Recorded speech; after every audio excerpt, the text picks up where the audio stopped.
What's up, Vetters? Patrick here with Vetted. So, we've all heard about this Wall Street Journal article that dropped not too long ago. I know I keep bringing it up. Well, that's because people keep responding and bringing things out about it. This article essentially, which is just part one, there is a part two coming out, essentially just laid out the basic facts that the government has been lying about UFOs to cover up advanced technology. That's the most basic way I can put it. I made a video about the entire thing. I'll put a link in the description. Go check that out if you want more information. But the video I'm going to share with you today is a clip from a video that Jesse Michels from American Alchemy made. And he released a shocking revelation with his involvement with the Wall Street Journal and another article that was going to come out by Karl Nell and some other people. You'll find out that got scrapped, and the article that came out just had nothing to do with it. All right, Vetters, please hit that like button. That really helps out the videos. And of course, if you're not already subscribed, hit that subscribe button. I put out new videos about the UFO phenomena every week, and I'm trying to get to 100,000 subscribers before the end of the year. Let's jump into this clip. Again, I'll put a link in the description to the full video, but we'll discuss it on the other end. So let me play this clip again from Jesse Michels and American Alchemy talking about the Wall Street Journal and this shocking revelation about an op-ed from Karl Nell that got scrapped. Last year, my friend Karl Nell, Army representative of the UAP task force, who helped spearhead many of the Army's most important tech modernization efforts, wrote an op-ed intended for the Wall Street Journal. The opinion piece was co-authored by a former cabinet member. You heard me right. Like presidential cabinet member. The essay expressed a deep frustration at the lack of transparency and civilian oversight with UFO-related programs in government. Again, a cabinet member co-authored this. And lest you think I'm making this up, I'm not the only person aware of this article besides Nell. Senate Intelligence Committee staffer Kirk McConnell, whose politics I don't always agree with, is also fully clued in about this opinion piece. And we also have emails between Karl Nell and the Wall Street Journal about it. It is a fact that this article was written and it was proposed for publication, but the op-ed section refused to publish this article for no apparent reason. Serendipitously, I had just met a very friendly vice president at News Corp, which owns the Wall Street Journal. So I offered to help advocate for the publication of this op-ed by getting an introduction to one of the managing editors of the Wall Street Journal's opinion section. This woman was named Lena Bell. She was very nice and earnest, and I have no reason to believe she cares about anything but the truth. We had a great exchange. I even met her in person at the Wall Street Journal headquarters. I told her about my own interest in the subject. I suggested that it would be great if more mainstream credentialed journalists were interested. I even said that she should read UFOs and Nukes by Robert Hastings if she wanted to learn more about the government's history with UFOs. We followed up, but it seemed like she was powerless in helping getting this opinion piece published. There was some undetectable dark matter at play, stopping this opinion piece from getting published. Just think about it. Even if you can't fully verify that there's a hidden UFO program, obviously that's a tall order, shouldn't a former cabinet member saying anything about unidentified flying objects immediately be worthy of publication? Even if you then run a story saying that that former cabinet member is crazy. When I politely expressed my confusion around this, I was told something very telling. Lena told me that a guy named David Spergel is their de facto advisor on UFOs. And he says that UFOs are all space trash, light reflections, and temperature inversions. This is almost exactly what past UFO debunkers like Don Menzel would say in the 50s.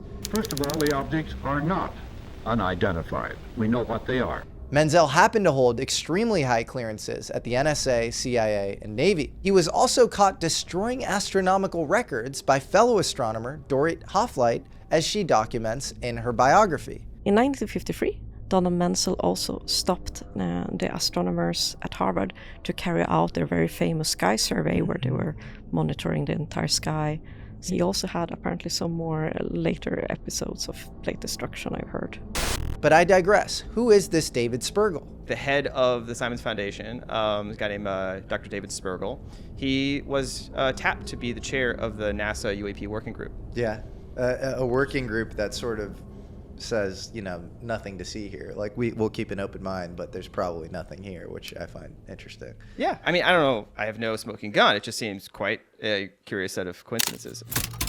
And you look at what else Jim Simons was really engaged in, right? He set up the Simons Foundation, which is probably like one of the leading private sector sources of philanthropic funding for fundamental science research. And his, guy running his private research foundation and fundamental physics gets tapped to run the UAP working group for NASA. Yeah, Weinstein is on Rogan actively speculating that this is housing a sort of secret physics program involving all the top differential geometers in the U.S. What do you think, Matthew? I mean, if such a thing were to exist, that's exactly where it would exist. Yeah. And who knows? Maybe Spergel has nothing to do with UFOs. Maybe the Wall Street Journal genuinely believes the bullshit about EMPs they're promoting. But it's just so weird to me that they've been working on a UFO-related story for months and neglected to mention that a cabinet member was involved in a UFO-related op-ed proposal that they received last year.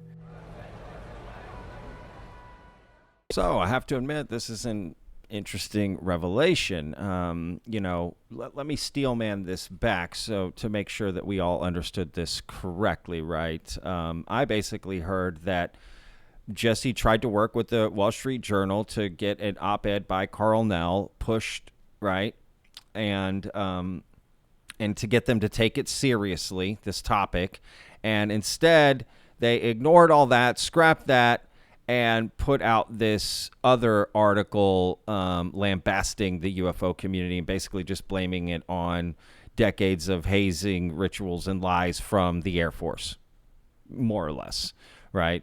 And that maybe some people behind connected to the Wall Street Journal, David Spergel, right, may have had something to do with the pressure to not let the Wall Street Journal take this topic seriously. And that's interesting because, look, a lot of people have come out against this Wall Street Journal article saying they were interviewed for it, but, none of what they talked about got in the article, and that the article is very narrow, right? And it's not including a lot of different other elements of the topic. And, yeah, I think Jesse, amongst many other people, are upset that the Wall Street Journal would not only scrap this op-ed, right, from Karl Nell, but also not take the topic seriously, but on top of that, actively go out of their way to release this other article, which they seem fine to do, and which they worked months on, right, but as well as the op-ed from Karl Nell. Now, you remember this op-ed from David Grush that was trying to get out that we never heard of. Is this the same sort of pushback that David Grush's op-ed got? Because that's my theory here, right? Anyone trying to come out and write something like this is just getting turned away. And the reason they're probably putting these op-eds together is because no journalist wants to cover it. Or maybe they want to cover it, but as Jesse's kind of implying from his video, right, could be, forces out of the control of certain journalists or even editors that, won't let them cover this seriously, which is very interesting. If there's nothing to hide, if it's all a joke, then what's the problem with putting out these articles and letting people investigate this and look into it, right? That's always, one of the red flags. If it's all a joke and there's nothing to see here, then why stop some of these things from being talked about, coming out? This doesn't make sense. Right. So there's definitely something very funny going on here with the Wall Street Journal. Not that it's a publication I, endorse either way. Right. To be honest with you, it's not like I've been that satisfied with the Wall Street Journal regardless. Not that I really paid much attention, to be honest. People will say, oh, the Wall Street Journal's lost its way. Oh, the New York Times has lost its way. Me personally, I don't really follow that stuff, so I have no idea. But what I do know is fair and balanced reporting is very hard to come by in mainstream media. And to be fair, it's even leaking now onto YouTube, right, to find out some of these things just because of the lack of resources. I mean, really, more than anything. So you get a lot more opinion-based, which teach their own. That's fine. But look, I'll put a link in the description. There's more in this video that Jesse made, so I highly recommend watching it.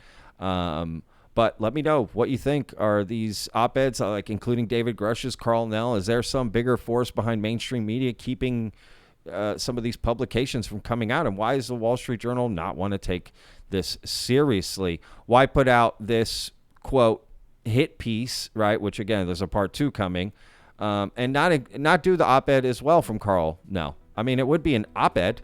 It's not like it's coming from the Wall Street Journal, right? So not showing both sides is a red flag, right? Let both sides say what they want, and then people can decide for themselves, right? So let Arrow come out with, well, there was just hazing and whatever for years, and then let other people like Karl Nell present other evidence. What's wrong with that? When you don't let people present evidence, it's a slippery slope. So anyway, all right, y'all. Hope you enjoyed today's video. We'll see you on the next one. Remember, every day's a gift, y'all. Peace!